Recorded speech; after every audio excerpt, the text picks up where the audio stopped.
Rain spatters against the uneven cobblestones, each drop echoing like a distant drumbeat in the grey twilight. You pull your cloak tighter around your shoulders, the damp weight clinging to your skin. Does the chill bite deeper tonight, or is it the anticipation that quickens your pulse? Ahead, through the haze of mist, you glimpse a faint glow, a single lantern swinging from an iron bracket, its flame dancing against the carved wooden sign swaying in the wind. A simple emblem, a tankard brimming with froth, marks the entrance to the most infamous tavern for miles around. Stepping forward, you feel the sludge of mud squelch beneath your boots, each footfall drawing you closer to the promise of warmth, ale, and stories that refuse to stay buried. The door stands slightly ajar, as if inviting you into another world, one of flickering shadows, hearty laughter, and secrets whispered over wooden benches. Can you hear it already? The low murmur of voices, the clink of mugs, and the crackle of firewood tossed onto a central hearth. Inside, the air is thick with the scent of peat smoke and spilled barley wine. The hearth's glow ripples across faces half hidden by hoods and hair matted with the day's labours. A chorus of accents drifts from every corner. The drawl of a farrier, fresh from the forge, the clipped tones of a travelling scribe, even the rough laughter of a soldier weary from distant battlefields. Here, under this thatched roof, the rigid divisions of rank and title slip away with each heated debate and each shared swig of ale. "Welcome, friend," growls a voice from behind you. Turning, you meet the gaze of the tavern keeper, broad-shouldered, eyes sharp as flint, and hands as sturdy as oaken beams. His grin is half mocking, half warm, as he reaches out to clasp your forearm in greeting. Come in before you freeze yourself stiff. What'll it be? A pint of ale to steady your nerves, or something stronger to chase the winter's bite from your bones? Before you can answer, the door bangs shut, the winds howl muffled into silence.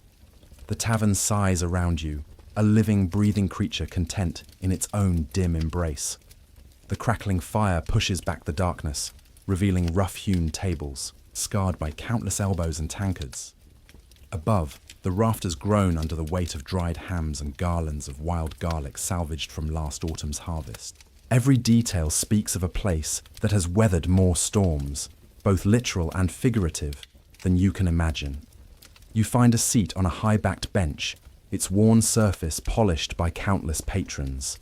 As you settle in, a serving lass, her auburn hair escaping from a simple coif, appears with a pewter mug.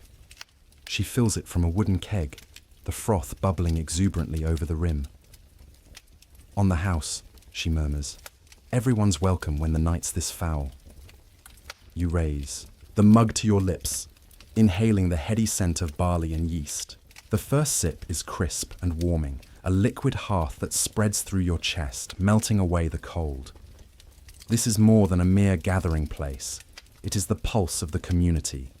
Here, alliances are forged over spilled drinks, tales of valor and folly are exchanged by lantern light, and fortunes are made or lost in a single throw of the bones. Have you ever wondered what it must have been like to live in a world without taverns like this?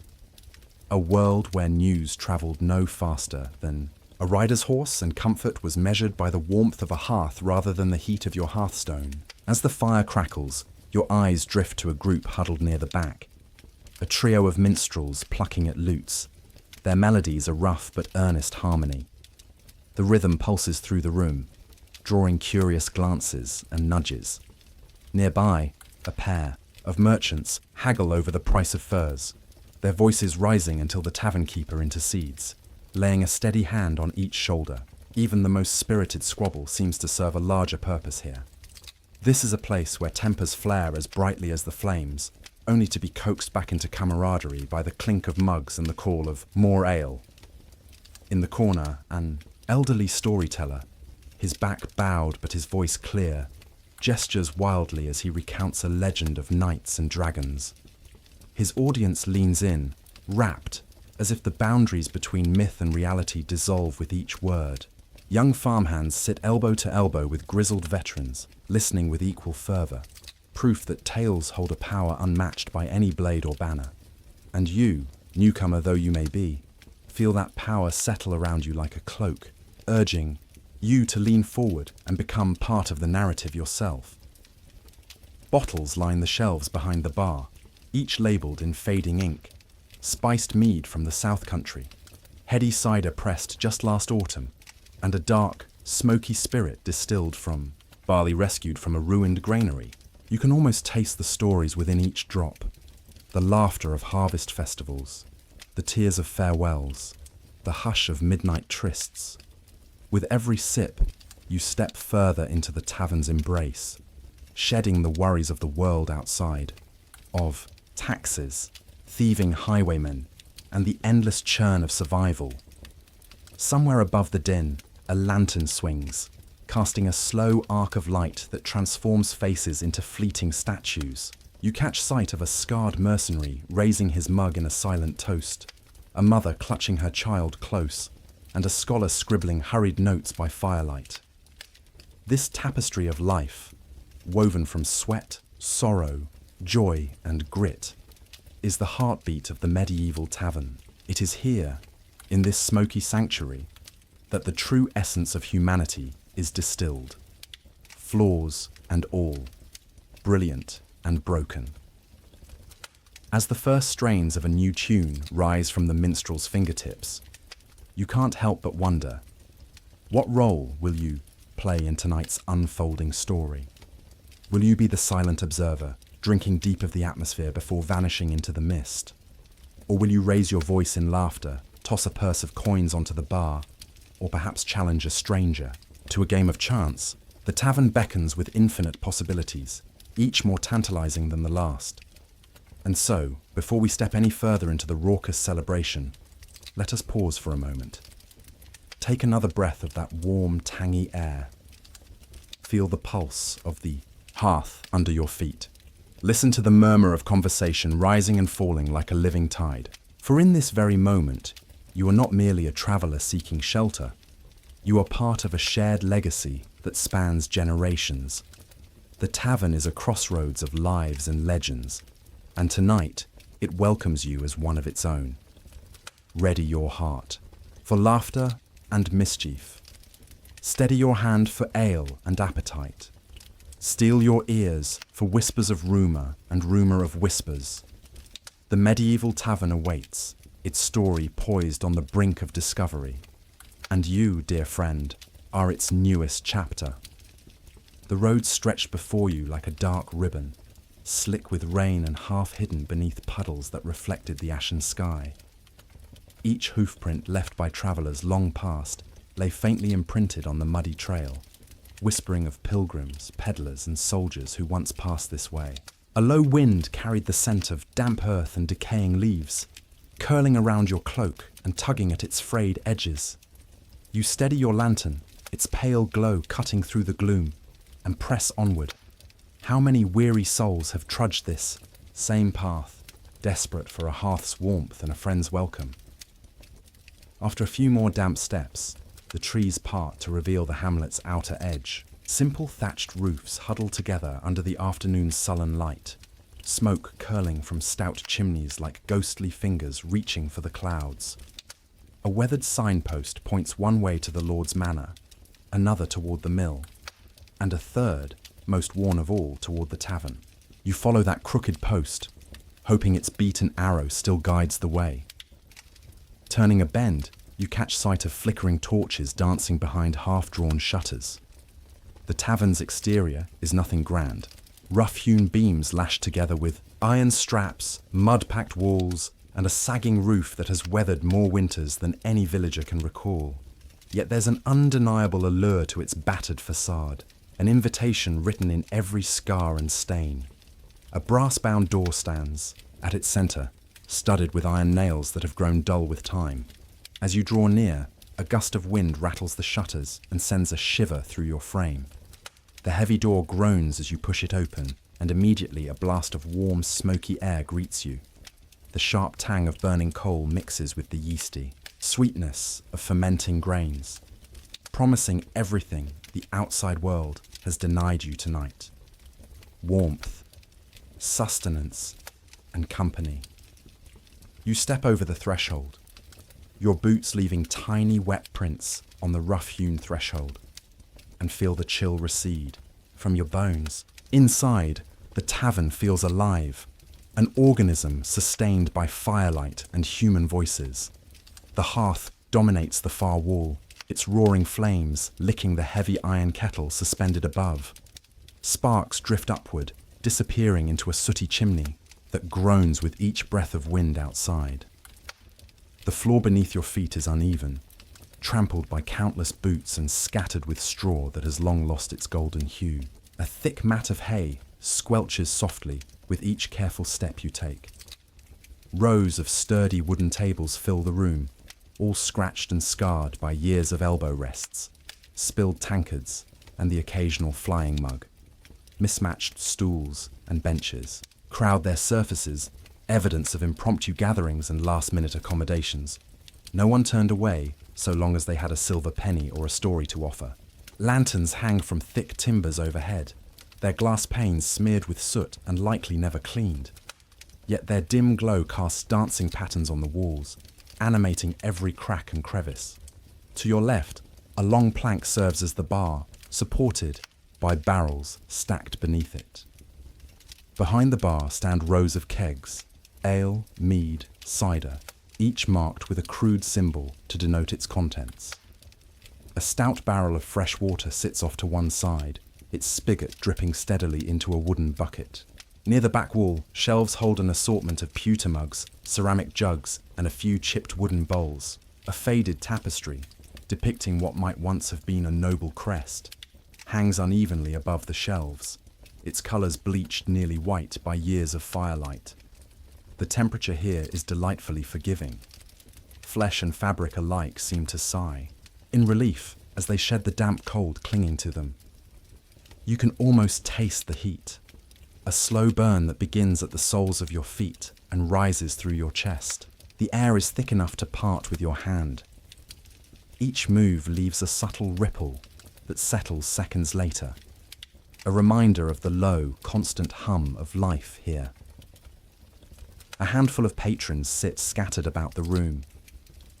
A grizzled man in a travel-stained cloak leans over a bench, murmuring with the barkeep as he cradles a mug of dark ale. His voice is low, but you catch snippets of road patrol and 6 nights ago, hints of a tale you might unravel later. Near the hearth, a woman with braided hair plucks at a small harp, her melody mournful yet oddly comforting. The notes drift through the tavern, weaving between conversations like a gentle breeze. In one corner, 2 boisterous farmers toss bones across a table, laughter erupting whenever one lands a winning throw. Their shouts are good-natured, punctuated by friendly jabs. "Easy there, Hilda. Your luck's hotter than the blacksmith's forge."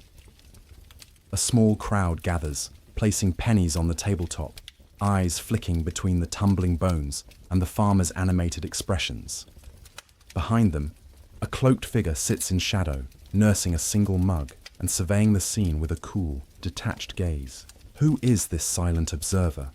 And what stories or secrets lie behind that hood?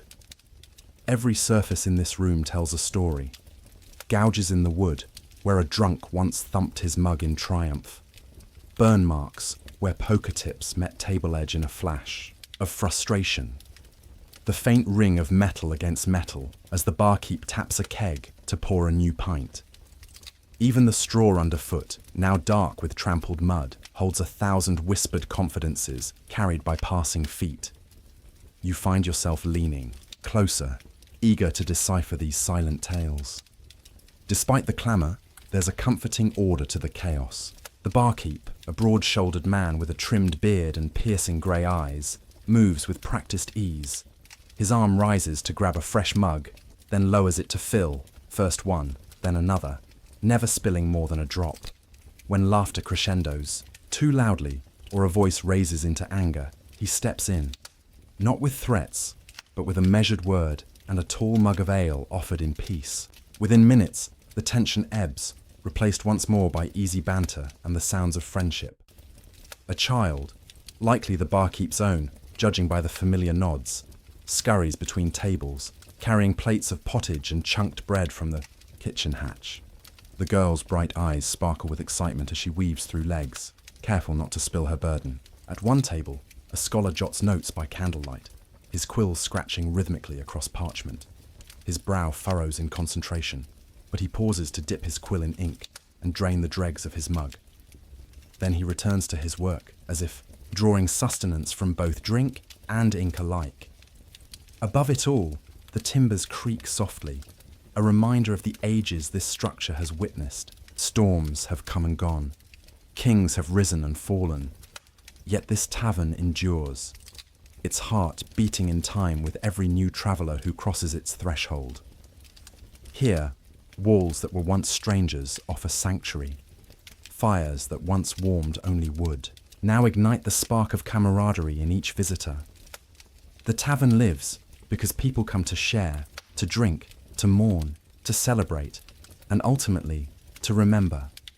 You breathe deeply, letting the mixture of smoke, ale, and human warmth fill your lungs. For a moment, the world outside, its troubles, its uncertainties, feels as distant as a dream at dawn.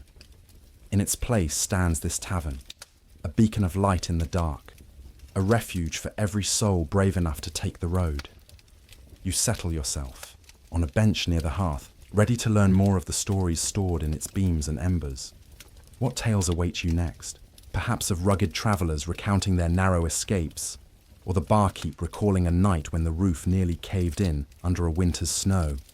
Maybe you'll overhear a secret that changes everything, or find yourself drawn into the flickering glow of a coppersmith's story. Here, every moment teeters on the brink of discovery. And you, dear traveller, have taken your first true step into the Medieval Tavern's timeless embrace. The patrons of the tavern form a living tapestry, each thread woven from hardship, hope, and habit. A hulking blacksmith leans against a battered table, his singed leather apron still bearing smudges of red-hot iron. The ring of hammer on anvil still echoes in his broad shoulders as he raises a massive mug, foam cresting over the rim like storm, clouds rolling across the sky. He's joined by two vinegary-faced merchants, their cloaks stained with travel dust, who haggle over the price of pig bristles and salted fish. Their barbs are sharp. If your bristles were half as thick as... Your purse is thin, I'd buy twice as many. Yet beneath the banter lies a grudging respect, born of mutual necessity. Nearby, a trio of travelling minstrels fills the air with ragged melodies. One strums a lute with calloused fingertips, another beats a small drum, and the third sings, in a voice that is surprisingly clear against the tavern's din. Their songs range from bawdy drinking ballads to whispered rhymes of star-crossed lovers. As they perform, coin changers make rapid journeys to and fro, gathering handfuls of coppers in their skirts. Children perch atop barrels, clapping along, their eyes wide with wonder at every high note and drum flourish. For a moment, the tavern is transformed into a makeshift theatre, and all worries, debts, droughts, and distant wars fade before the music's pull. Not all patrons seek laughter. In a shadowed corner, a cloaked stranger nurses a single goblet, his head bowed low. You can't see his face, but by the way he cradles the cup, fingers intertwined around its stem, he seems to be wrestling with something weighty. Every so often, he glances toward the hearth, where flickering flames dance like spectres, and his shoulders tense as if bracing for news yet to come. Is he a hunted fugitive, plotting escape, or perhaps a bereaved lover, waiting for a letter that may never arrive? The tavern's warmth cannot thaw the chill that grips his heart. Scattered among these figures are local villagers, farmers, millers, and a handful of clergy who've put aside their robes for tonight's revelry. A farmer with a ruddy face and calloused hands recounts tales of runaway pigs and stubborn oxen to anyone who will listen. His voice rises in excitement as he reenacts the moment the boar charged, scattering baskets of apples and sending children squealing in every direction. Laughter erupts around him, and even the reserved scholars at the back can't help but smile. Contrast him with the solemn priest who, just hours ago, was blessing newborn lambs in a nearby field. Now, he sits with his cassock gathered neatly around him, sipping watered-down wine and nodding respectfully at the uproarious stories. When the farmer's tale ends, the priest leans forward and quietly shares a story of redemption, a widow forgiven by her lord for stealing grain to feed her starving children. His words, gentle and measured, weave a momentary peace through the tavern's rowdiness. Then there's the group of young apprentices from the local guild, their sleeves rolled back to reveal ink-stained forearms. They chatter excitedly about the latest curiosities learned in the workshop, a new forging technique for horseshoes, an innovative use of copper in kitchenware, or rumours of a travelling alchemist selling coloured powders that create glowing ink. They gesture broadly, their faces flushed with enthusiasm as they outline drawings on scraps of parchment, oblivious to the disapproving shakes of the merchants' heads. Yet another reminder that progress often rides a rocky road. A lone woman, dressed in a simple woolen gown, glides through this throng with surprising ease. She carries a small bundle, a packet of hand-stitched letters tucked into folded cloth, and offers them to patrons for a few pence. These are messages scribbled by distant loved ones. A daughter's hastily penned words from a neighbouring county, a son's flower-dusted greetings from a distant market town. As she moves, she stops to press a letter into the hand of the clerk at the end of the bar, tears of relief shining in his weary eyes. For her, the tavern is more than a meeting place. It is a lifeline connecting families stretched across miles. Throughout the room, accents clash and blend. The clipped consonants of northern traders, the lilting drawl of southern vintners, and the guttural tones of foreign mercenaries who've taken service under the banner of a distant lord. Trade routes crisscrossing the continent converge here for a single night, and in that confluence lies the tavern's unique power. You can overhear whispers in tongues you've never learned, imagine the exotic spices carried in heavy sacks, and almost taste the salt from distant seas. Occasionally, bawdy jests erupt. An apprentice dares a soldier to down an entire pint in one go, or a travelling bard spins a risque tale that sends shockwaves of laughter echoing off low beams. The barkeep watches these eruptions carefully, stepping in when mischief threatens to turn sour. His voice, though rarely raised, carries an unmistakable authority that brings even the most belligerent drinker to nod and settle his tab. In moments like these, the tavern keeper is less a server and more a conductor of an unruly orchestra, ensuring that each note lands without sinking into chaos. As you glance around, you notice that no one truly stands alone. Patterns emerge. 2 farmers offering a half shift to a winded muleteer, a scholar sharing scrolls with curious apprentices, and even the cloaked stranger, eyes still laden with unspoken burdens, receiving a comforting nod from the priest. In this room, isolation is a luxury none can afford. The tavern's hearth demands communion, and its patrons, however disparate their stories, find common ground in shared bread and ale. You settle back, letting the ebb and flow of voices wash over you. Each murmur is an invitation to learn, a secret, partake in a wager, or lift your mug in solidarity. The crackle of the fire, the scrape of stool on straw, and the clatter of coins on wood form a symphony that speaks of humanity in its rawest, most enduring form. In this moment, you are neither outsider nor observer. You are woven into the tapestry as surely as any farmer, priest, or minstrel. Beyond the main hall's lively tumult lies a network of hidden spaces that few outsiders glimpse.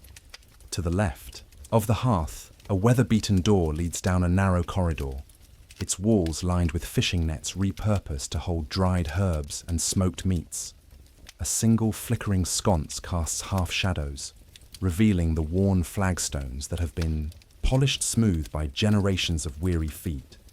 At the corridor's end stands a stout wooden door, reinforced with iron bands. This is the keeper's private chamber, a sanctuary where debts are tallied, grievances settled, and privileges granted. The door creaks open to reveal a small room lit by a single lantern hanging from a low beam. A rough-hewn table is covered. In ledgers bound in cracked leather, quills rested beside bottles of ink. A smattering of coins, both foreign and local, clinks in a shallow dish. A silent testament to deals struck away from prying eyes. Maps adorn one wall, their edges curling.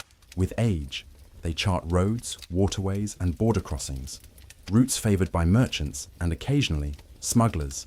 Many lines are annotated in the keeper's precise hand, notes on where to procure the finest ale, warnings about bandit ambushes, and secret shortcuts that shave days off a journey. Here, the tavern's role as an information hub is laid bare. Beyond ale and hearth, it trades in knowledge, and knowledge can be as valuable as gold.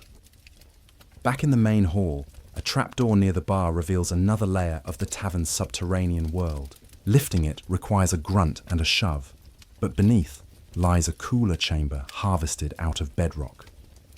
Here, kegs of ale and barrels of salted meat rest in the damp chill, preserved against the day's heat. The air is thick with the scent of malt and smoke, and the distant drip of water echoes like a heartbeat. Any patron with the barkeep's trust, and perhaps a stiff coin payment, can slip down to sample a reserve brew, darker and older than what's offered above. A narrow staircase spirals upward behind the hearth, leading to a loft where weary travellers can rent a straw mattress for the night. The loft is sparsely furnished, coarse blankets, a few wooden chests for belongings, and a small curtained niche that serves as a makeshift bedroom for the keeper's family. At dawn, the occupants descend with groans, bleaching sunlight streaming through high windows to banish the hearth's glow and reveal the tavern in its day-worn splendour. Yet another door, nearly invisible behind a tapestry, opens into a secret council room. This space, reserved for local dignitaries or travelling knights, hosts hushed gatherings over private barrels of fine wine. The ceiling is low, ensuring voices can never truly carry. Here, alliances are forged in confidentiality. Plans for market fairs, whispered rumours of shifting allegiances among the nobility, and discreet negotiations of dowries and land grants. Those summoned here often emerge with belts slightly heavier, courtesy of clandestine rewards, and with eyes gleaming from the power wielded behind closed doors. The tavern's architecture, rough as it is, follows a logic honed by centuries of use. Every beam, every nail, and every stone whispers a purpose. It is a place of public revelry and private discretion, of hearty feasts and silent bargains. Each corner serves a role in the delicate ecosystem of medieval life, and every wall bears the echo of countless stories. You step back into the main hall, the roar of voices washing over you once more. The tavern's hidden arteries pulse beneath your feet, a reminder that this is more than a simple watering hole. It is the beating heart of a community, its reach extending far beyond these walls. And as you prepare to explore the next chapter of this storied place, its keepers rule, its humble meals, and the games that bind strangers to friends, you carry with you the knowledge that every glance at a beam, every pause in conversation, holds a revelation waiting to be uncovered. The tavern keeper stands at the heart of this rollicking domain, his presence as constant as the hearth's glow. Broad-shouldered and steady-eyed, he moves through the room with an unhurried grace, arms looped in a leather apron that bears the stains of countless spills and the scars of heated confrontations. He is both host and judge, the linchpin who balances revelry and restraint with equal measures of firmness and good humour. Each time a new patron steps across the threshold, the keeper's keen gaze flicks over them, assessing coin pouches, clothing, and demeanour. Is the traveller flush with coin seeking indulgence, or a desperate soul, eyes darting at every shadow? His nod of welcome, or slight pause, sets the tone. Without a spoken word, he communicates what is acceptable here, respect for the hearth and for fellow patrons, lest the comfort of all be disturbed. At the bar, he presides over transactions with practiced efficiency. A single glance at a worn coin, and he can identify its origin, age, and relative value. He weighs each plea for credit, How many rounds will you settle tomorrow? Before loosening his purse strings. The ledger tucked beneath the bar brim bends under the weight of promises written in hurried script, names scrawled, amounts he owes, dates to repay. Some debts are forgiven with a friendly clap on the shoulder. Others linger in ink until the traveller returns or vanishes forever. But not every conflict can be settled with coin or camaraderie. When voices rise too high, harsh words thrown like daggers, the keeper steps in. He sizes up the combatants with a discerning eye, then speaks a few calm words that carry the authority of long practice. He might redirect an angry patron to the back room. Your quarrel belongs behind closed doors, my friend. Or intervene physically, seizing arms and twisting them until resentment drains away. His interventions are swift, decisive, and seldom cruel. He understands that anger, once aired in a controlled space, eases like steam from a cauldron. Behind the scenes, the keeper juggles countless responsibilities.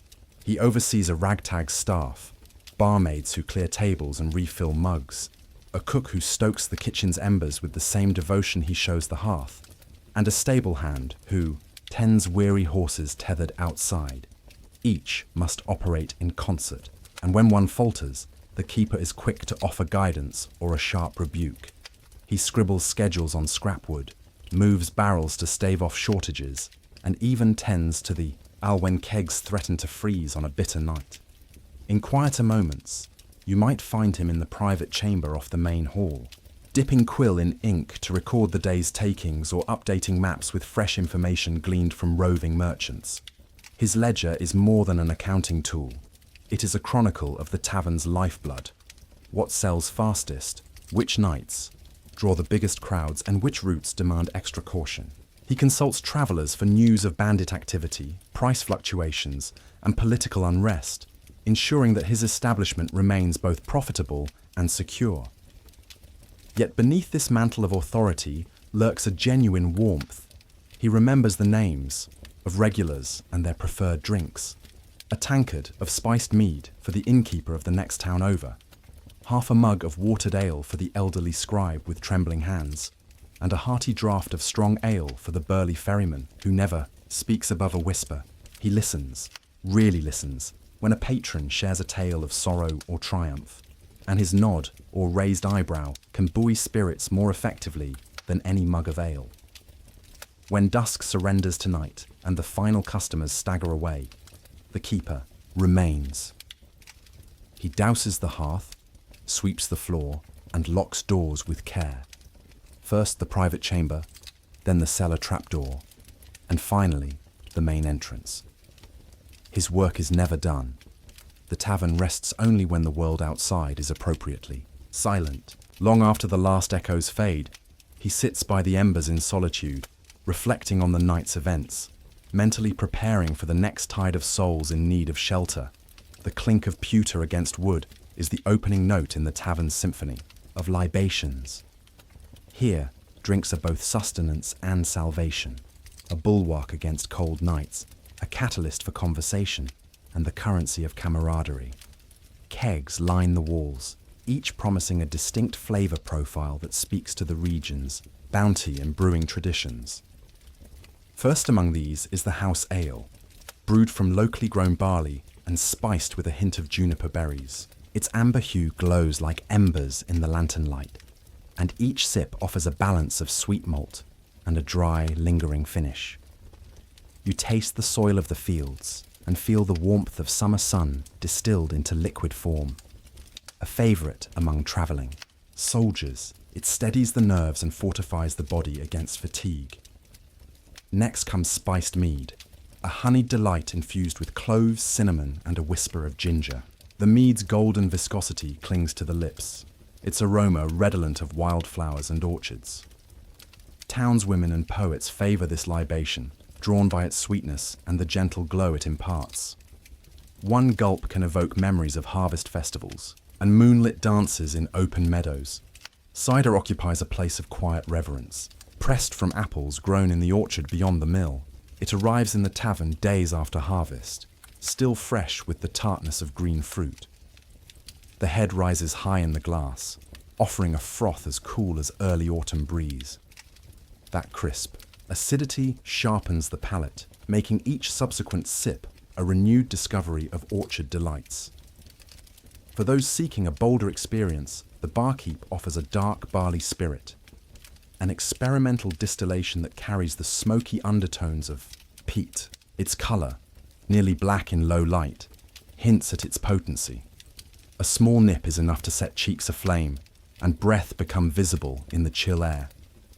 Veterans and miners prize this spirit, calling it liquid courage or firewater, while novices handle their mugs with caution, eyes widening at the warm burn trailing down the throat. Not all drinks here are fermented. A large wooden barrel of spring water stands off to one side, its mouth shielded by a carved wooden lid. Patrons who have sworn off stronger libations, or who simply thirst for clarity, fill wooden cups from its spigot. The water, drawn from a hidden spring up in the hills, is reputed to soothe ailments and purify the body. On some nights, the barkeep adds a sprig of minted herb or a twist of lemon rind for a refreshing twist. The serving rituals are as varied as the drinks themselves. A barmaid slips between legs and elbows to deliver a mug, balancing it expertly even when the crowds press close. The barkeep taps kegs with precision, catching the initial gush of foam in a wooden bowl before topping each mug to the perfect level. For special orders, an extra dash of honey in the mead, a double pour of barley spirit, he nods knowingly and executes the request without a word. Drinks here are rarely solitary pursuits. A shared jug of cider becomes a focal point for group storytelling, while a round of mead can seal a newly struck bargain. At times, the barkeep himself raises his mug in a toast. To safe travels, he calls, and the room erupts in echoing clinks. In these moments, boundaries blur. Lord and vagabond, soldier and scholar, united by the simple act of raising a cup. Even the empty mugs tell tales. A chipped rim might indicate a particularly raucous evening. A chipped handle could reveal the bite of a frustrated argument. The patina on pewter mugs shows which drink was favoured most on a given night. Over the years, the tavern has curated a silent museum of mugs, each one a relic of shared triumphs and mistakes. If you choose to, explore further a hidden alcove behind the bar houses.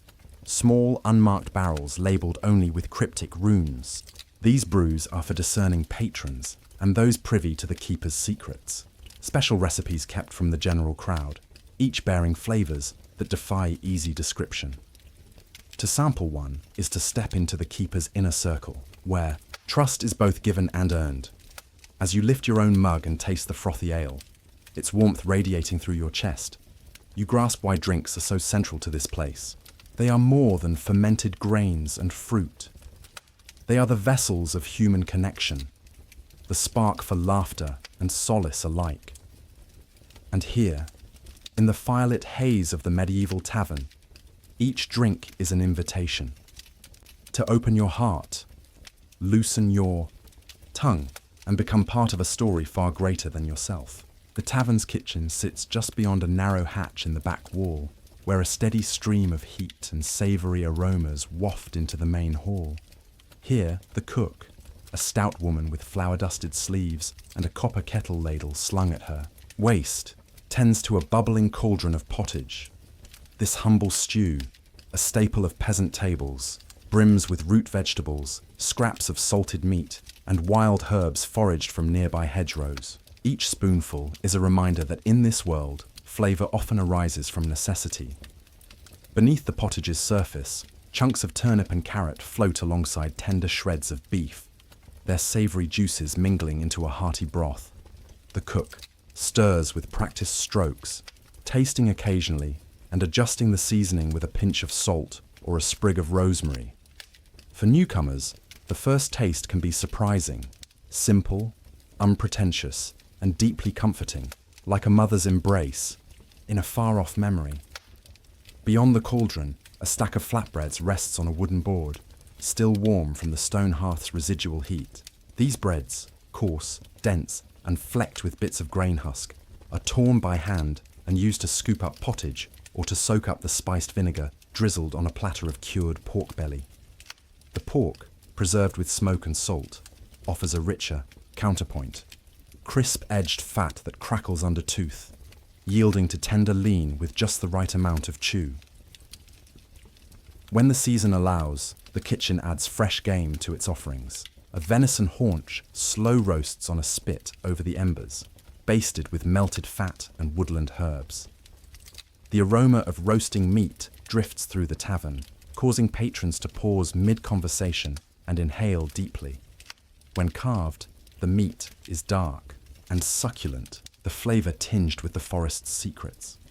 Juniper berries, wild garlic, and the faint tang of mossy undergrowth. A small tray carries wedges of sharp cheese, its rind rubbed with paprika to ward off mold. Each bite is both creamy and piquant, cutting through the richness of the pottage and tempered by the tang of pickled turnips set aside in a clay pot. These pickles, vinegary, crisp, and slightly sweet, offer a palate-cleansing snap that readies the mouth for another helping. For those willing to count out a few extra pence, the cook prepares a simple custard. Eggs whisked with honey, thickened over the low fire and served warm in shallow bowls. The custard's golden glow belies its simplicity, but its creamy texture and gentle sweetness make it a favourite of children and town elders alike. A single spoonful has the power to soften even the sternest of frowns. On feast days, or when travellers bring exotic spices, the tavern unveils special dishes. A rice pilaf scented with saffron, a stew spiced with coriander and cumin, or even flat cakes sweetened with date paste. These rare luxuries draw curious glances and hushed excitement, transforming the tavern into a banquet hall for a single night. Patrons pass around platters laden with unfamiliar flavours, trading spoons and stories in equal measure. The serving. Ritual is communal. Platters are set at the centre of long tables, and hands reach in to pull apart bread or to ladle pottage into wooden bowls. Strangers become table mates. Brimming spoons pause mid-air for a curious question about origin or recipe. Between mouthfuls, conversations drift to fields ripe for harvest, to the perishings of last winter's cold snap, or to distant lands spoken of in travelling merchants' tales. As the kitchen fire dims late in the evening, the cook emerges, wiping, her hands on her apron. She surveys the empty bowls and pots, nods in satisfaction at the few scraps left behind, then retreats with a contented sigh. The kitchen door shuts softly, leaving behind only the lingering warmth of its labours and the echoes of satisfied belches from contented patrons. No medieval tavern would be complete without diversions to chase away the chill of night and the weight of daily toil.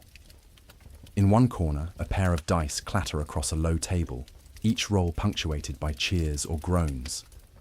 The game, simple yet irresistible, draws in onlookers, who place wagers in copper and farthing until the table's edges are lined with purses bulging with coins. A lucky roll can turn paupers into patrons of note, if only for a few exhilarating moments.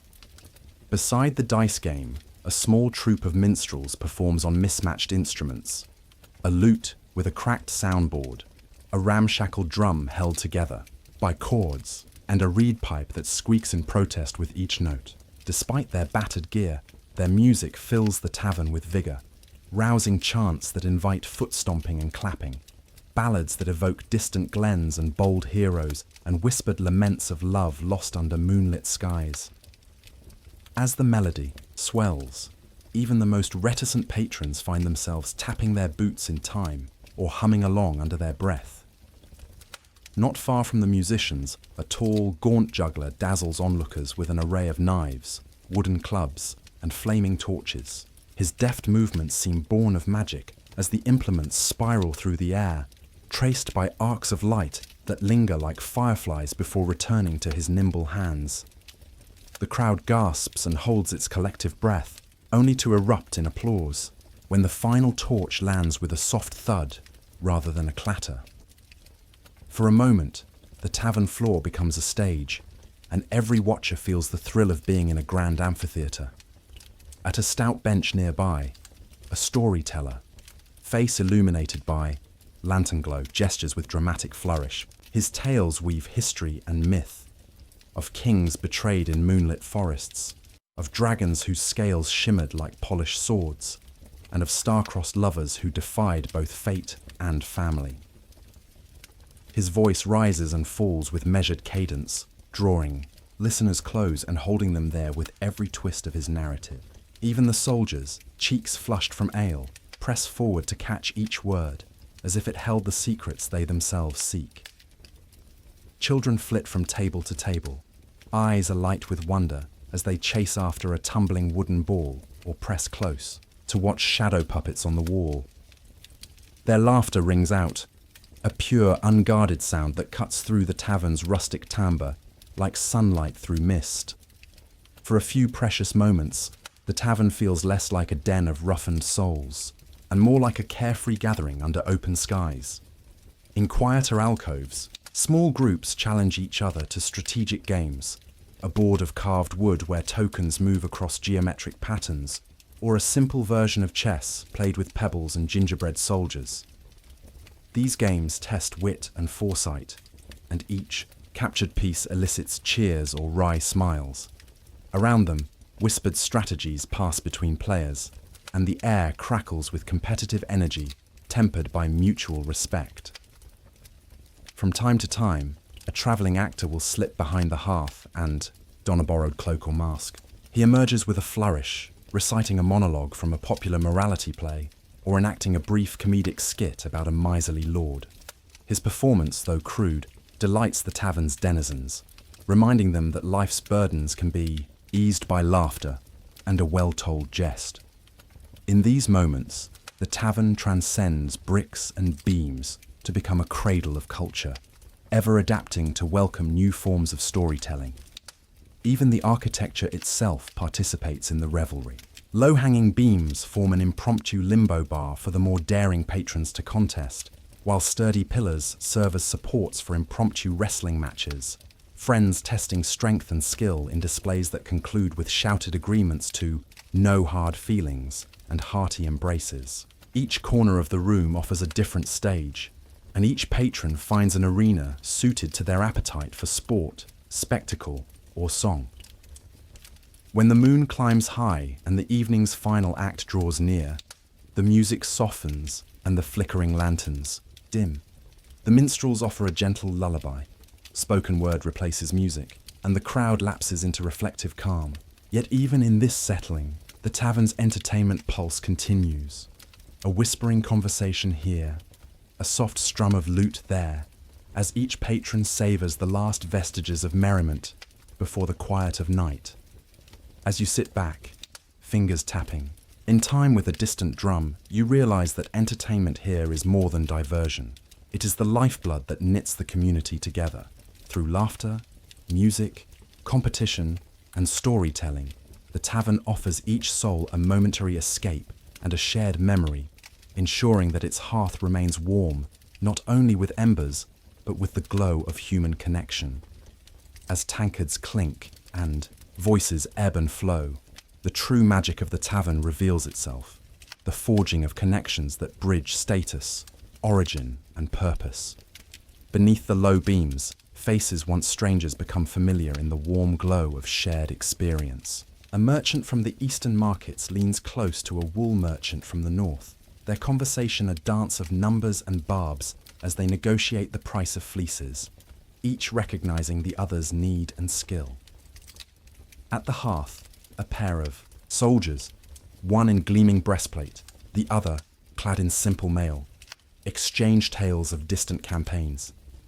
Their voices rise in excitement as they recount narrow escapes, a cavalry charge that split the dawn mist, a single arrow that found a knight's pauldron but left him intact, the camaraderie that turned fearful scrambles into victorious cheers. Each story is punctuated by slaps on the back and hearty roars of approval. In this moment, the lines between rank blur. Both are warriors sharing the same refuge from the battlefield's horrors. Nearby, a group of local farmers huddles together, trading seeds and farming tips. One suggests a novel crop rotation to enrich tired soil. while another describes a new scythe design that halves the time spent cutting grain. Their hands are calloused and rough, but their words are gentle mentorship, passed from field to field in a perpetual cycle of improvement. In a darker corner, a band of mercenaries pools coins for a rumour-laden tip. A wealthy caravan scheduled to pass through the valley at dawn. Their hushed tones swirl with possibility. Will they intercept it to fill their purses, or will they ride to offer their steel in exchange for gold? Their leader, a scarred veteran with one eye, stares into his mug as if reading fate in the swirling ale. Elsewhere, a circle of scholars surrounds an open codex, translating strange symbols by lantern light. Their collaboration transcends petty academic squabbles. Together, they uncover new meanings in archaic text, debating until the candle wax pools thick on the table. From their fervour springs the promise of discoveries that could reshape knowledge far beyond these rough walls. At a long table, artisans display miniature carvings and leather pouches, samples of belts, buckles, and finely tooled journals. A travelling scribe examines each piece, nodding appreciatively, while a local tanner offers to trade prime hides in exchange for a custom-bound diary. Their negotiations are marked by mutual respect and a recognition that craftsmanship is currency, as valuable as coin. Amid these clusters, the barkeep's daughter moves gracefully, offering mugs and eavesdropping on conversations. She knows when to interject with a refill and when to slip away quietly, allowing the natural flow of dialogue to flourish. When a newcomer hesitates at the threshold of conversation, she guides them with a gentle nudge toward an open seat and a friendly introduction. "Sir, this is old Mathis, expert with a plough, and over here is Lord Garen's scribe, always happy to discuss the art of letters." Occasionally, the din parts for a more intimate scene. Two lovers, cheeks flush not from ale but from affection, steal kisses beneath a timber post. Their secret smiles are a quiet rebellion against the world's harshness, a reminder that love too finds sanctuary in the tavern's embrace. Children, their laughter still echoing, tumble between legs, carrying scraps of bread to a stray dog curled. Up by the hearth, patrons pause in their conversation to offer a scrap, softening their tone as they coo at the animal. In these small acts of kindness, the tavern's hearth extends beyond its fire pit, warming hearts and forging a shared sense of responsibility. When news arrives, a rider's hat set atop the bar, a messenger's pouch left on the counter, the room shifts, eyes turn, voices hush, and all present press forward to read the seal. A proclamation from the king, a merchant's decree, or a warning of an incoming storm can send ripples through the tavern's web of connections, prompting fresh debates and alliances formed on the spot. By candle and lantern, alliances are sealed with raised mugs, to a fair harvest, to safe return, to secrets we may yet share. Each toast echoes, binding individuals into a collective ritual that transcends individual worries. For a night at least, the tavern is more than a building. It is a world unto itself, built on shared stories, mutual aid, and the simple joy of companionship. As the clock's hourglass nears exhaustion, the tavern's bustle begins to fade. Lanterns are dimmed to a gentle glow, and the minstrel's final strains drift into silence. Patrons, sated by ale and warmed by companionship, drift toward the narrow staircase tucked beside the hearth. Each step creaks under the weight of travellers making for their rest, their voices hushed in reverence for the night's approaching calm. Up the spiral stair, the loft opens into a low-ceilinged chamber where straw mattresses lie side by side. Thick beams support the roof, and small windows near the eaves frame pale moonlight that filters in softly. The air smells of hay and soot, an earthy combination that promises sleep as sure as any lullaby. Beds are claimed on a first-come basis, though courtesy dictates that weary travellers yield their spot to those who look most in need. A peddler with blistered feet is offered the first mattress. A widow clutching a small bundle of coins is guided to a corner where another has left. Enough space. Here, communal consideration outweighs personal preference. The tavern's keeper's daughter moves among the beds, distributing blankets and offering a cup of warm broth to help settle stomachs. She speaks in soft tones. "Rest well, friend. Tomorrow's road will be long." Her presence, a comforting beacon, reminds all that, beneath the tavern's rough exterior, lies genuine care. The straw crackles as bodies settle, and sighs of relief rise in a chorus. Each mattress bears the impression of its occupant, a personalized cradle shaped by hours of fatigue. Children nestle close to mothers, their eyelids heavy, while the burly blacksmith stretches his long limbs across. 2 beds, no blanket needed for his broad frame. Above, wooden rafters offer little privacy. Curtains of patched cloth hang between beds, but in many spots they have frayed to tatters or been pushed aside entirely. Yet this proximity fosters security. In a world where dangers lurk beyond every threshold, the safety of numbers is paramount. A hooded traveller finds comfort in knowing a friendly face lies but an arm's length away. Outside, the wind's howl is muffled by thick walls, but the occasional drip of rain against the roof reminds sleepers of the storm's presence. Inside, the tavern stands guard, its rafters and beams like sentinels against the night's threats. Wooden shutters, bolted tightly from within, ensure that no unwelcome noise intrudes upon the fragile peace. Still, rest is not always immediate.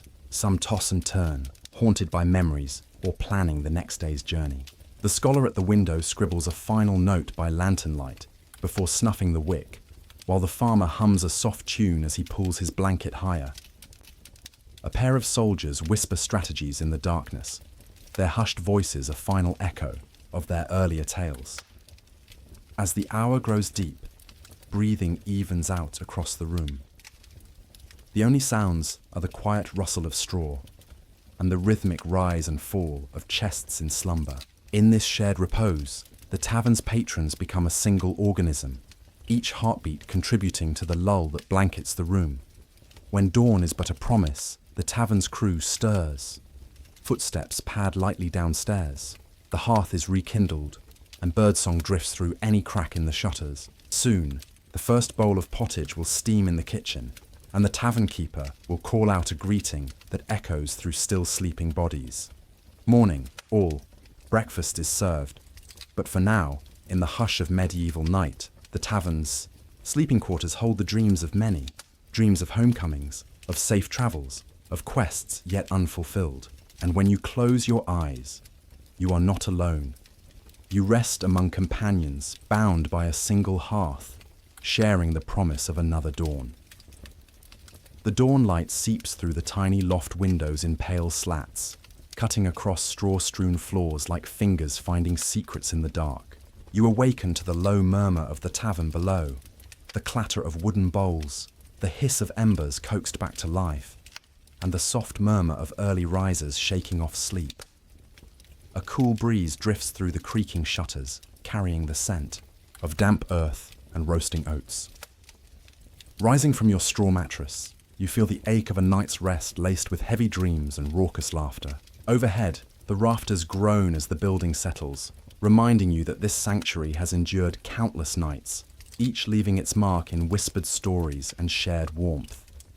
You gather your meager belongings, a worn cloak damp at the hem, a half-empty pouch of coins, and descend the narrow staircase, each step measured against groans of wood. In the main hall, the hearth has been banked overnight, its embers glowing faintly beneath a layer of ash. A serving lass, her cheeks rosier in the morning light, cracks fresh logs onto the coals. Sparks dance upward, heralding the return of heat. The air transforms. Where once it was thick with ale and smoke, now it carries the promise of stew and fresh bread. Patrons stir into wakefulness. A farmer rubs sleep from his eyes, stretching across a bench as though he still believes it his own bed. A soldier, uniform stained with last night's ale, leans against the bar and nods in greeting. The scholar from the corner spreads a scrap of parchment on the table and resumes writing, his quill moving with the precision of a man who steals every moment before the morning's tasks claim him. The tavern keeper appears, his apron removed and draped over a hook by the door. In one hand, he bears a wooden pot of fragrant pottage, in the other, a crust of barley bread. With a broad gesture, he sets the offerings before the assembled, calling out, "Who's starved enough for a bowl?" His voice, though softer than the night's booming laughter, carries warmth that banishes any lingering chill.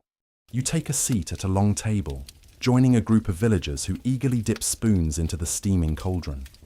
The pottage is thicker now, veggies cooked to tender surrender, meat shreds rendered soft by hours of gentle simmering. Each mouthful feels like a renewal, a quiet rite that absolves last night's indulgences, the spilled ale, the raised voices, the clinking coins. Conversation at this hour is subdued, reflective. The merchant who bartered bristles and bones recounts an early morning vision of storm clouds gathering on the horizon. The minstrel polishes his lute, humming a melody that feels like a lullaby. A newcomer asks in a hushed tone, "What news from the road?"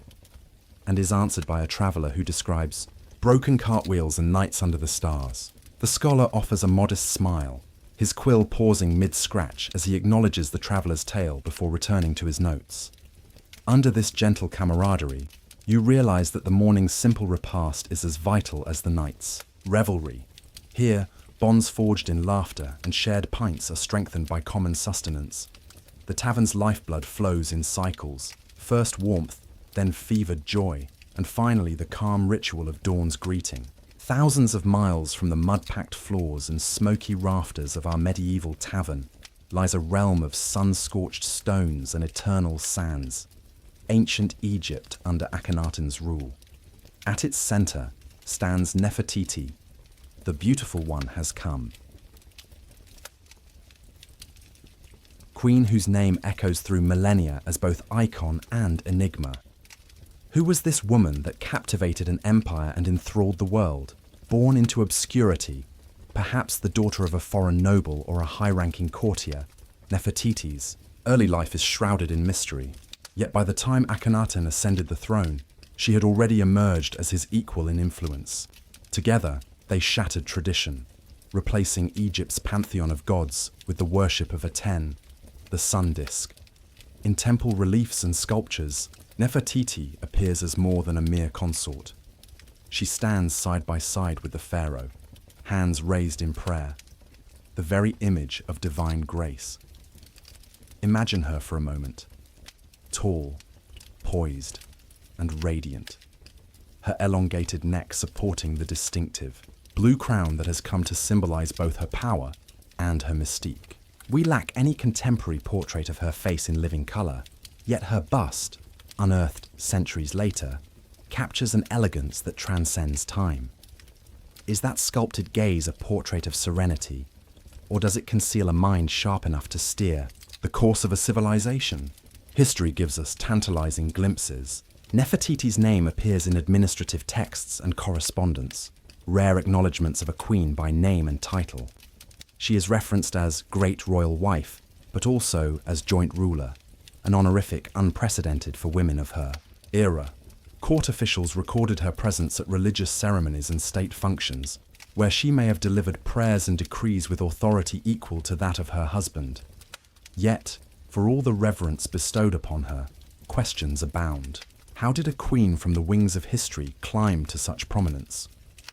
What education and temperament did she possess to lead alongside Akhenaten in a revolution that would echo through the Nile Valley? And crucially, what became of her when, as swiftly as she rose, she vanished from the public record? Under Akhenaten's vision, Egypt underwent a transformation as profound as any that Pharaoh had ever commanded. Traditional temples fell silent and closed their pylons. The priests of Amun-Ra, Osiris, and Hathor saw their power wane as the Aten rose to supreme status. At the new capital of Akhetaten, modern-day Amarna, temples were open to sunlight, their altars exposed to the very disk of worship. Nefertiti played a central role in these reforms. In reliefs carved into the sun-baked walls, she and Akhenaten present offerings directly to Aten's rays, arms lifted skyward. There are no intermediaries, no priests clashing symbols to stir the sun god's favor.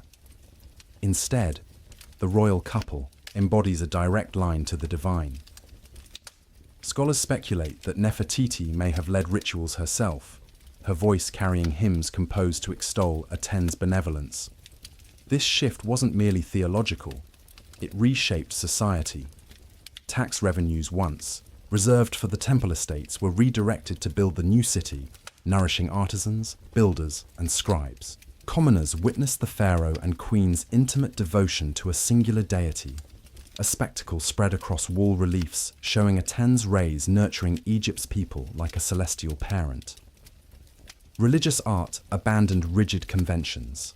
Bodies elongated, faces softened, scenes bathed in horizontal beams of sunlight. As Aten's worship flourished, dissent simmered. Traditional priests bristled at the loss of influence, and conservative nobles frowned upon the desecration of age-old cults. Yet the populace, drawn by the novelty of an intimate faith that linked them directly to the sun's life-giving warmth, embraced the new rituals. Children learned hymns to Aten alongside lessons in reading and writing, taught by scribes commissioned to record every hymn, every decree, every moment of this unprecedented era. In this revolution, Nefertiti's presence was everywhere. She was not a passive participant, but an active architect of rituals and ceremonies. One carved relief shows her crowned alone, making offerings to Aten while Akhenaten looks on. Could this represent her authority in religious matters, reaching a crescendo even beyond that of the pharaoh? And if so, what implications did that have for the balance of power when political or health crises struck? When Akhenaten proclaimed the dawn of a new age under the radiance of Aten, Nefertiti did not linger in the palace's shadow. She stepped boldly into its light. Around the 12th year of Akhenaten's reign, inscriptions begin to acknowledge her not merely as great, royal wife, but as an equal partner, king's wife, his beloved, Neferuaten Nefertiti, joint lady of the two lands. This title, unprecedented in Egypt's millennia of pharaonic tradition, signaled a co-regency that blurred the lines between king and queen. Imagine the palace at Amarna, its open courtyards alive with sunlight, reliefs carved into limestone, walls depicting Nefertiti alongside Akhenaten in near-identical scale. In one scene, both monarchs kneel before Aten's disk, hands raised in synchronized praise. In another, they extend libations to the sun rays that stretch down like golden, fingers bestowing life upon the people. Nefertiti's profile, her slender neck and regal crown, echoes her husband's, conveying that her voice carried weight in matters of state and religion. This co-regency appears in administrative documents too. Letters from provincial governors refer to edicts by the grace of King Akhenaten and his companion Nefertiti. Tax receipts and construction orders bear both their names, marking them as joint architects of a society reimagined.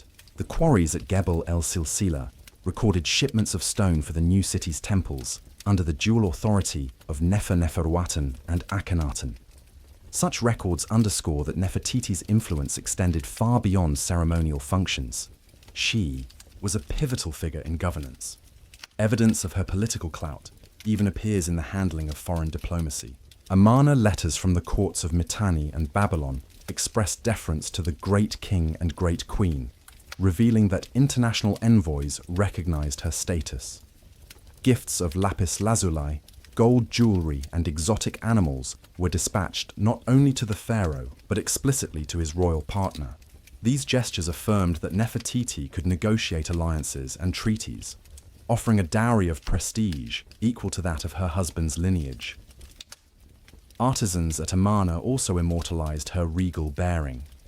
Statuettes in alabaster and painted stucco captured moments of private intimacy. Akhenaten and Nefertiti seated side by side, parenting the royal children under Aten's benevolent gaze. In these domestic scenes, Nefertiti's role transcends mere figurehead. She is co-guardian of Egypt's future. Her hands cradle the youngest princess, guiding her first offerings to the sun god, while the pharaoh looks on with paternal pride. Such intimate reliefs humanize a queen who simultaneously wielded extraordinary power. Yet co-regency was not without its challenges. Traditionalists in Thebes and beyond bristled at the upending of ancient conventions. Priests of Amun-Ra, their temples shuttered, whispered that a woman's ascension to equal status with a god-king was sacrilege. Noble families, who once sought favor through service to male pharaohs, found themselves courting both monarchs. In this volatile environment, Nefertiti navigated an intricate web of power, using her charisma and political acumen to maintain support among the army, clergy, and bureaucracy alike. Her administrative acumen is especially evident in coin-like scarabs, small inscribed stone beetles used as official seals. Many bear her name and titles, indicating her direct oversight of projects ranging from temple construction to the distribution of grain during lean seasons. When famine threatened Upper Egypt, relief shipments were authorized in her name as well as Akhenaten's, suggesting that she held real authority to mobilize resources on behalf of the populace. For a time, this shared rule seemed destined to endure. Inscriptions celebrate joint festivals, a feast of the sun disk, where both monarchs paraded through open courtyards, their images cast in sunlight and vibrant pigments. Celebratory hymns, preserved on papyrus fragments, praise their unified devotion. Akhenaten and Nefertiti, beloved of Aten, shine with the light that pierces the heavens, guiding Egypt in harmony and truth. Such words testify to a partnership that redefined gender and power in ancient Egypt, an equation rarely, if ever, seen before or since. Yet as swiftly as Nefertiti's star ascended, it began to fade. In the 18th year of Akhenaten's reign, official records abruptly ceased to mention her. Reliefs carved into the palace walls show the queen amidst divine rays, only to be replaced by blank spaces or recarved images where her figure once stood. Historically vivid scenes of the royal couple dissolve into puzzling silence. What happened to the beautiful one who once ruled alongside the pharaoh? Several theories attempt to unravel her vanishing act. The first posits that Nefertiti died, perhaps of disease or complications from a difficult childbirth, around year 18. The omission of her name from records could be a customary erasure, as Egyptian tradition sometimes removed the memory of those who passed to safeguard their journey into the afterlife. Yet no tomb bearing her burial goods has ever been definitively identified, and the expected funerary texts invoking her name remain conspicuously absent. A second theory suggests political intrigue. As Atenism faced mounting opposition from displaced priesthoods, a conservative counter-movement may have orchestrated Nefertiti's removal. Some scholars point to a series of violent uprisings recorded in fragmentary ostraca, inked pottery, shards from Amarna, mentions of riots near temple precincts and calls to restore the gods. In such a backlash, the co-ruler could have been demonized, her images defaced, and her memory struck from official chronicles to appease aggrieved factions. Yet a third, more tantalizing hypothesis contends that Nefertiti adopted Akhenaten's throne name, Neferneferuaten, and reigned solo for a brief period. In this scenario, she shed her queenly titles to assume pharaonic ones, maintaining the Atenist line after her husband's death or incapacitation. Evidence supporting this includes inscriptions bearing the name Ankheperure Neferneferuaten, gender ambiguous and appearing in contexts suggesting sovereign authority. The theory posits that this Neferneferuaten was not a different individual, but Nefertiti herself, ruling under a new guise. Complicating matters further, archaeological finds hint at another female pharaoh, Meritaten, Nefertiti's eldest daughter. Some seals and stelae mention Meritaten as great royal wife, and later as effective for her husband, implying a possible regency. It's conceivable that Nefertiti passed the mantle to her daughter, or that both women briefly shared roles in a dynastic shuffle. When Tutankhamun, then named Tutankhaten, ascended, the worship of Aten waned, and images of both Nefertiti and Meritaten were removed. No matter which theory holds truth, the erasure of Nefertiti's physical presence is matched by the abrupt end of her artistic prominence. The famed bust discovered in the workshop of Thutmose, broke with vibrant paint still clinging to its surface, survived only because it was buried in a workshop pit. In Amarna itself, plaster casts of her image were smashed and chisels were used to gouge her name from monuments. These acts of damnatio memoriae suggest a deliberate attempt to consign her to oblivion. By the time of Amarna's abandonment, soon after Akhenaten's death, the queen who once embodied revolutionary change was largely expunged from official memory. Successive pharaohs re-established the old gods and dismantled Aten's temples. Yet Nefertiti's story endured in whispers, in a forgotten bust shipped to Berlin, in fragments of papyri tucked away in dusty archives, and in the scholarly debates that echo through millennia. Today, the mystery of Nefertiti's disappearance fuels both academic pursuit and public fascination. Was she dethroned by reactionary forces? Did she rule covertly as Neferneferuaten? Or did she simply pass into the realm of the dead, taking her secrets with her? Each discovery, be it an ostracon inscribed with her name or a hidden chamber waiting to be unearthed, brings us closer to understanding a queen who defied convention, only to vanish from history's stage. And thus, the legacy of Nefertiti remains as enigmatic as the shifting sands of her homeland, a testament to power's fragility and the enduring allure of a ruler who dared to stand in the sun. When Akhenaten's reign drew to a close and Nefertiti's name faded from monuments, a new figure stepped into the spotlight, Tutankhaten, later known as Tutankhamun. Though crowned king of the living image of Aten, the young pharaoh was barely 10 years old when he ascended the throne. In those turbulent days, power rested not with him, but with those who guided his hand, perhaps most notably Nefertiti herself, if she indeed ruled under the name Neferneferuaten. Tutankhamun's birth name ties him irrevocably to the Atenist experiment. Tutankhaten means living image of Aten, yet within a few short years, he reversed his father's radical reforms, restoring the old pantheon and shifting the capital back to Thebes. Was this a deliberate repudiation of his mother's and father's legacy, or a pragmatic move crafted by court advisors eager to regain favor with traditional priesthoods? Regardless, the young king's reign rekindled long-simmering tensions between Aten worshippers and the Amun priesthood. Artifacts from Tutankhamun's tomb hint at lingering Atenist sympathies. Among the gold relief scarabs and inlaid chests are objects bearing the Aten sun disk and fragments of hymns once sung at Amarna. Such remnants suggest that, even as he outwardly embraced Amun, Tutankhamun retained a private reverence for his father's god, and possibly for the mother who had once stood at Akhenaten's side. Could he have learned the art of rulership from Nefertiti? Some historians point to the boy king's portrayal in art, a slender, youthful figure, often depicted with a feminine grace, reminiscent of his mother's statuary. Yet the abrupt restoration of the old gods came at a cost. Nefertiti's name was further effaced, and any hint of Atenism was systematically erased. Temples to Amun reopened, and murals celebrating Akhenaten's reforms were plastered over. In this purge, Tutankhamun's own legacy was nearly lost. His tomb lay undiscovered for over 3 millennia until its sensational unearthing in 1922.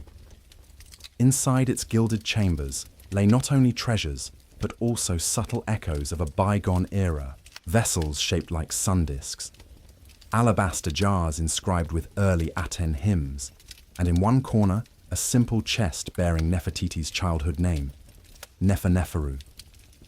It was as if the boy king had safeguarded a fragment of his mother's memory, amid the swirl of political reversal.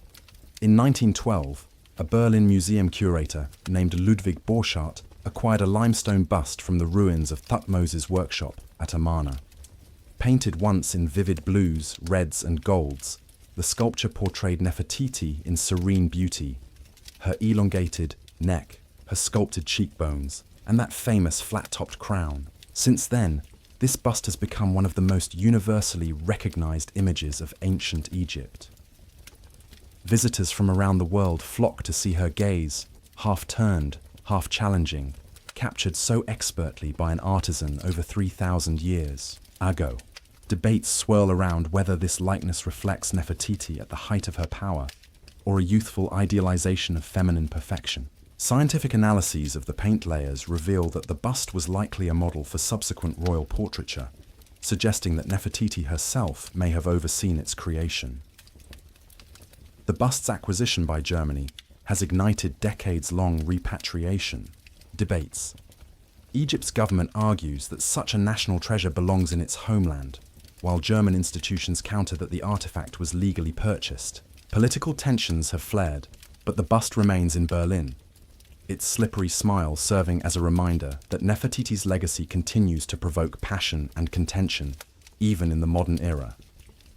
Beyond Berlin, plaster casts of the original have traveled to international exhibitions, sparking renewed fascination with this queen, whose image transcends time. Artists, filmmakers, and fashion designers cite Nefertiti's statuesque profile as inspiration, from haute couture runway looks to blockbuster movie heroines. In this way, she endures not just as a historical figure, but as a global icon of strength, beauty, and enigma. Though her name vanished from official chronicles, Nefertiti's influence rippled through subsequent generations. Her bold challenge to gender norms, ascending to co-regent, conducting sacral rites, and possibly ruling as pharaoh, resonates with modern discussions of female leadership. Scholars speculate that without her, the Amarna revolution might never have achieved its daring initial momentum. Yet her disappearance remains one of history's greatest puzzles. Did Nefertiti die of natural causes, or was she exiled by political foes?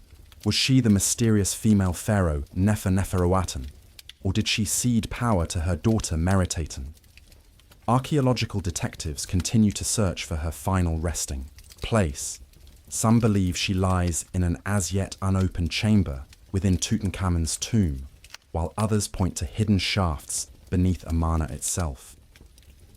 Regardless of her end, Nefertiti's legacy speaks to the power and peril of radical change.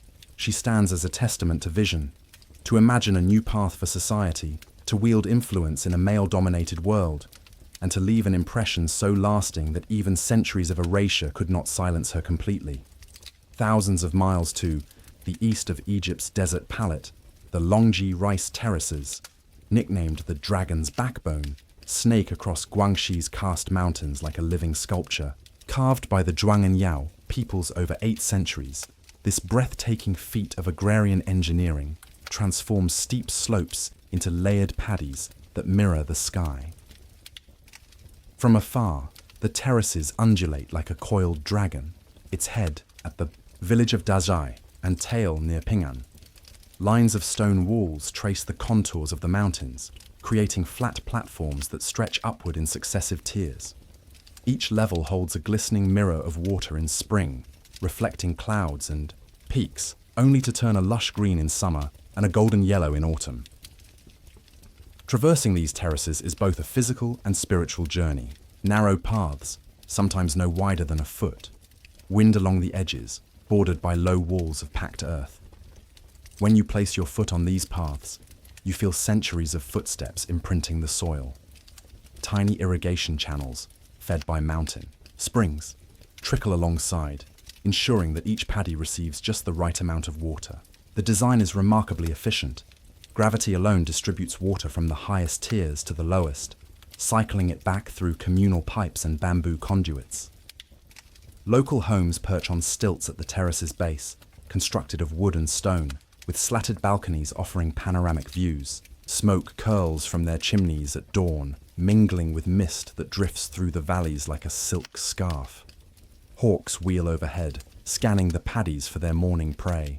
Here, in this dance of human and natural artistry, you witness agriculture, elevated into art, a testament to cooperation between generations and the landscape itself.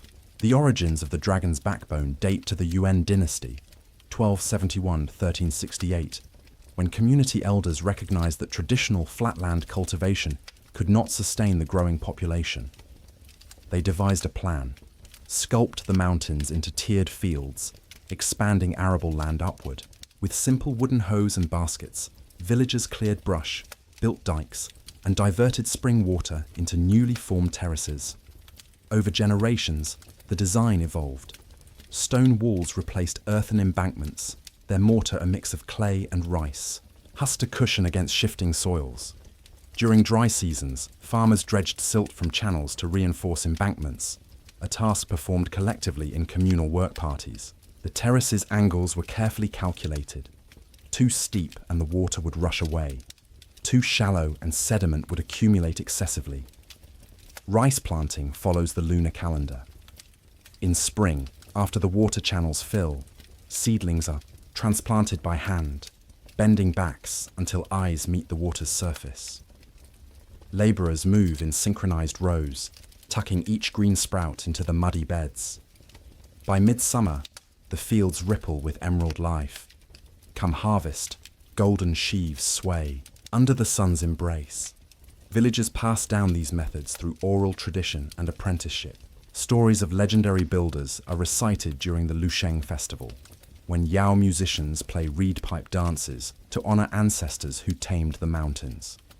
These festivals reinforce communal bonds and ensure that each generation feels responsibility for maintaining the terraces. The Dragon's Backbone's irrigation system is an exemplar of ecological balance. Springs high above the first terrace feed a main canal, its flow regulated by wooden sluice gates. Villagers open and close these gates according to seasonal needs. More water in the dry months, gradual drainage as the harvest approaches. Excess water flows through one level to the next, depositing nutrient-rich sediment that rejuvenates the soil without artificial fertilizers. Water rights are governed by local councils, where elders convene to settle disputes and allocate water fairly. A complex schedule dictates which villages receive first draw and when, ensuring that headwater communities do not starve those downstream. Violations, such as illegally holding gates closed, are met with fines or communal labour.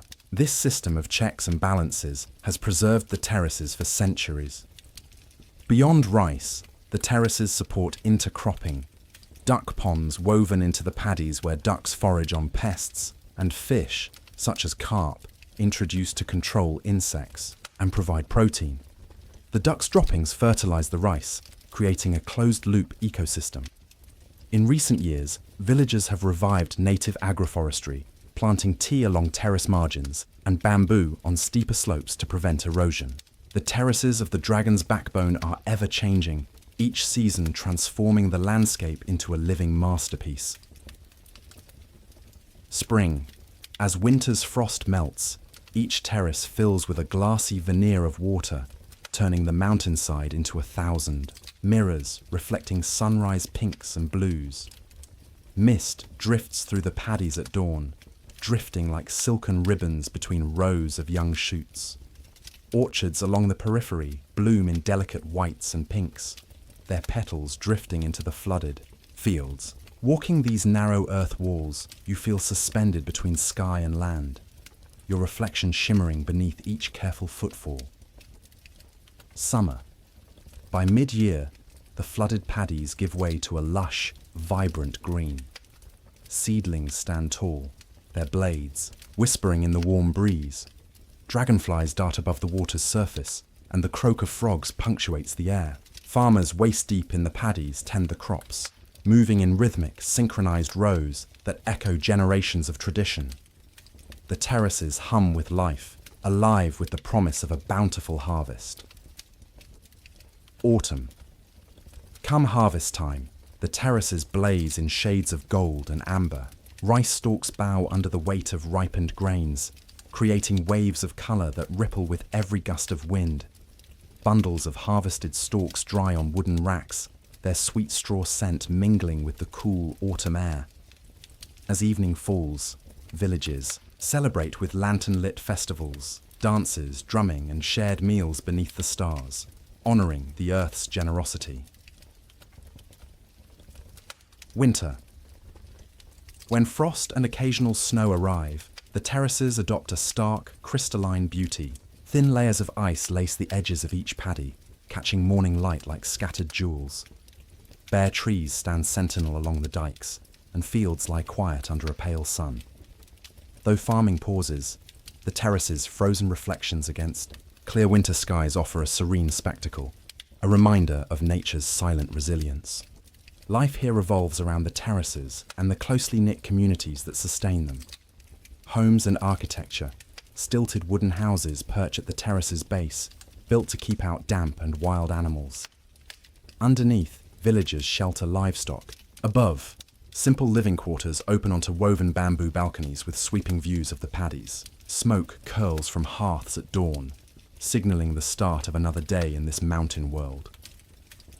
Traditional dress and crafts. Women of the Zhuang people wear elaborately embroidered skirts and vibrant headscarves, their garments adorned with symbolic patterns passed down through generations.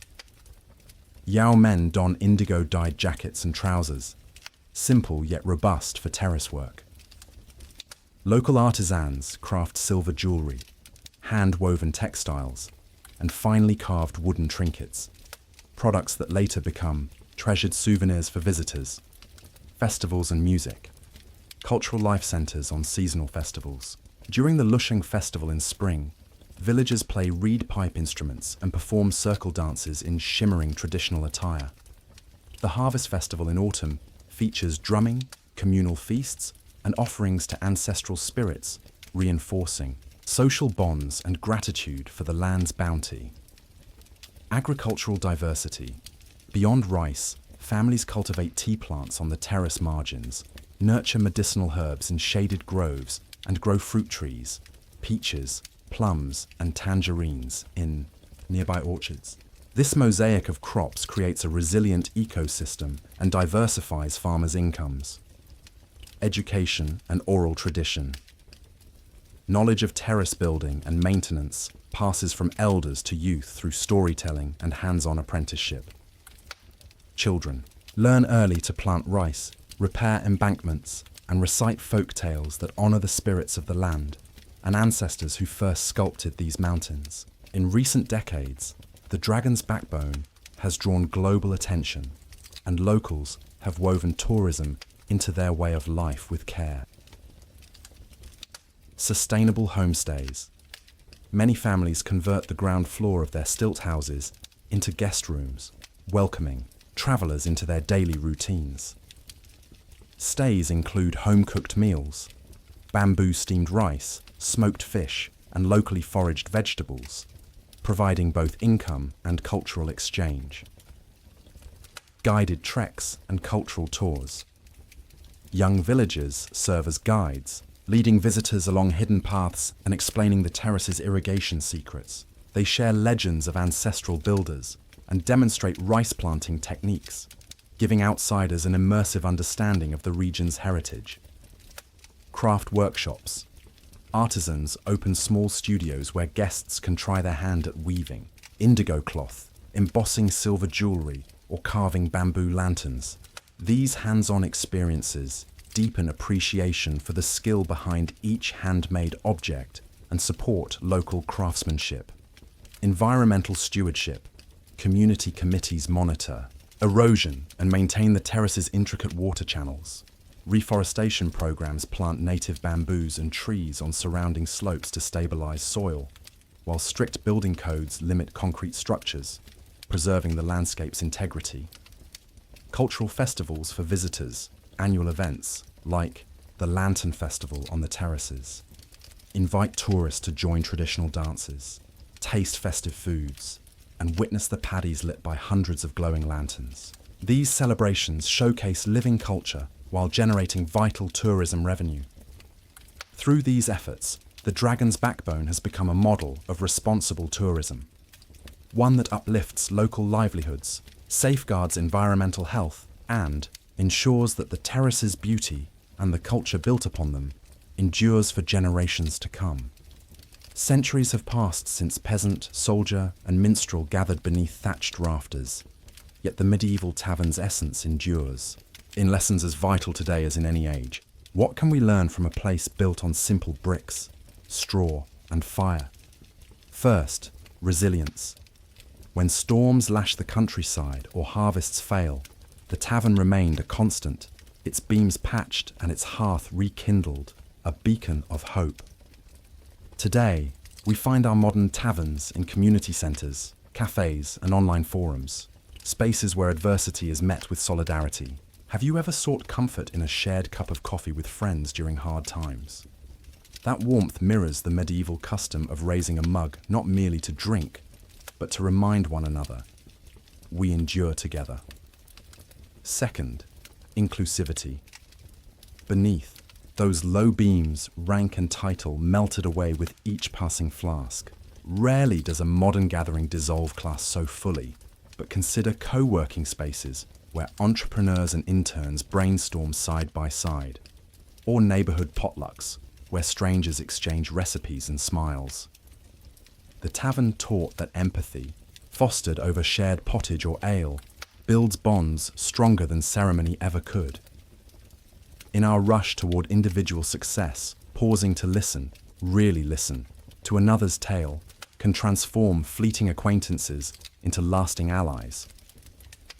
Finally, adaptability. From clandestine councils held in shadowed corners to impromptu performances on rough-hewn tables, the tavern thrived on evolution. When new brews arrived, patrons sampled them. When political tides shifted, the tavern keeper revised ledgers and alliances. In our rapidly changing world, adaptability remains paramount. Remote work, virtual events, and pop-up eateries all echo the tavern's spirit. Meet where people gather, honor tradition while embracing innovation, and let every challenge spark creativity rather than fear. Step into any contemporary pub and you'll feel echoes of those smoky rafters. The bartender's practiced pour, the murmured debate over local politics, the laughter erupting from tables crowded with friends. Yet modern establishments refine those elements for new sensibilities. Soft lighting replaces open hearths. Craft beers with exotic hops stand in for coarse ale. Playlists and live bands substitute for lute and drum. Yet the rhythms remain familiar. Clink of glass, hush for storytelling, cheer at a well-told jest. Compare the medieval barrel plank counter to today's backlit shelving stocked with global spirits. Whereas once only local barrels of ale and mead filled the room, now you choose from IPAs brewed in California, ciders pressed in Normandy, or whiskies distilled in Japan. This globalization of taste reflects our interconnected world, yet it traces directly back to that lone wooden bar where travelers swapped news of distant lands over mugs. Modern pubs honor that legacy by featuring guest taps and tasting flights, inviting patrons on a global tour with each sip. The tavern's sleeping loft may have given way to cozy booths and outdoor patios, but the principle is the same. Provide a refuge. Just as weary travelers once sought the inn's straw mattresses, today's patrons unwind in plush chairs or communal benches, sometimes even booking nap pods or hosting overnight stays above gastropubs. At its heart, the tavern's blueprint, nourish bodies, engage minds, and build community, remains unchanged. From Hollywood blockbusters to indie games, the Medieval Tavern has become an icon of immersive storytelling. Think of the smoky interior in The Witcher, where Geralt of Rivia swaps grudges with barmaids over steins, or the raucous inn in Skyrim, where bards strum ballads that linger long after you leave. These digital renderings draw on centuries of tavern lore, dark corners concealing secrets, communal tables that unite unlikely allies, and the ever-present possibility of a bar brawl breaking out. Museums, too, recreate tavern life for visitors. Interactive exhibits let guests grip a tankard replica or huddle by a reconstructed hearth, while costumed interpreters recite period stories. Through these experiences, we glimpse the tactile reality of medieval life, the coarseness of rough-spun cloth, the heat of live embers, the communal pulse of laughter and debate. By engaging all senses, such exhibits honor the tavern's multisensory atmosphere, ensuring that history resonates beyond dusty texts. Literature and theatre continually revisit tavern settings as crucibles for character development. From Dickens's Pickwick Papers to Shakespeare's Henry IV, scenes set in alehouses reveal truths about friendship, ambition, and folly. These works remind us that the tavern, simple as it was, served as a microcosm of society, where destinies unfurled over shared food and drink. Today's storytellers similarly use bars and cafes as stages for human drama, proving the tavern's narrative power persists across mediums. The medieval tavern story did not end with its last embers. It continues wherever we gather to share and connect. So here's your invitation. Seek out your modern tavern, whether a favourite neighbourhood pub, a community coffee shop, or an online meetup, and engage fully. Listen to a stranger's tale, raise a glass in solidarity, or introduce yourself to someone outside your usual circle. In doing so, you honour centuries of tradition, transforming mere buildings into living crossroads of humanity. And for creators among you, filmmakers, writers, game designers, consider this. The tavern remains one of storytelling's richest settings. Populate your scenes with clashing accents. Bring in the aroma of roasting meat. Let the firelight dance on faces both eager and wary. In these details lies the key to immersion and empathy. Finally, remember, the most enduring legacy of the medieval tavern is not its walls or its barrels, but the connections it forged. Let us carry that spirit forward into our homes, our workplaces, and our communities, so that every shared meal, every clink of glass, becomes a modern chapter in an age-old saga.